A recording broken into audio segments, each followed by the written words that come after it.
आत्मा है, मस्तक के बीच जो सितारा चमक रहा है, महसूस हो रहा है? राम तिलक क्यों लगाते? क्योंकि यहाँ आज्ञा चक्र है, यही से सारी आज्ञाएं हो रही है और कर्म सुकर्म विकर्म हम सब कर रहे हैं। तो इसलिए यहाँ इस चित्र में देखिए कि जब मैं आत्मा हूँ तो मेरे शिव पिता परमात्मा कैसे, तो क्या देखेंगे? महाज्योति शिव पिता परमात्मा, ज्योति स्वरूप दिख रहा है। अब देखिए इसके चारों ओर परमात्मा की गुण और कर्तव्य है ना, कि परमात्मा कैसे क्या करते हैं? मनुष्य सृष्टि रूपी वृक्ष के बीज रूप है, नर से श्री नारायण बनाने वाले हैं, है ना। तो शंकर द्वारा असुरी सृष्टि का विनाश कराते हैं, नवयुग का निर्माण। ये सब किसके हैं? परमपिता परमात्मा शिव के गुण और कर्तव्य हैं। नर से वो नारायण अगर बनाने की ताकत किसी में है तो शिव परमात्मा में है। तो हम सबके पिता कौन है? परमपिता परमात्मा शिव। वो कैसे दिखते हैं?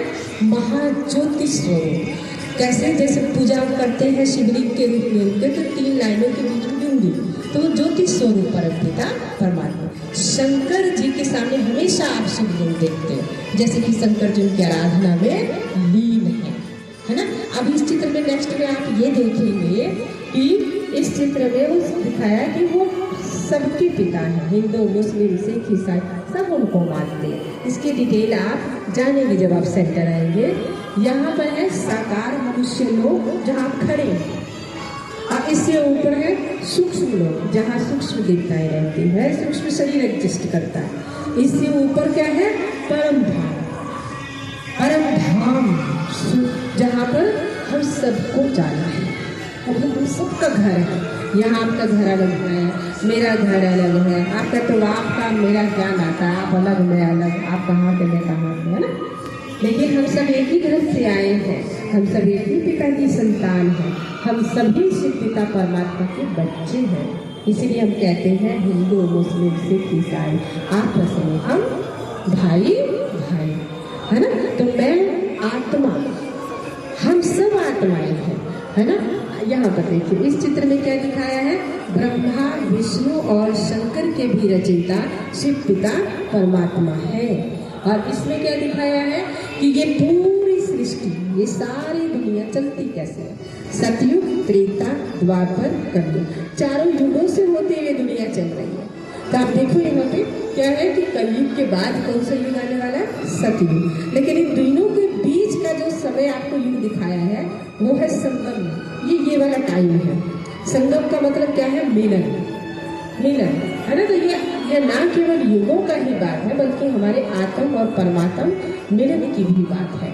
इस समय आत्मा अपने परम पिता परमात्मा से मिलन मनाती है।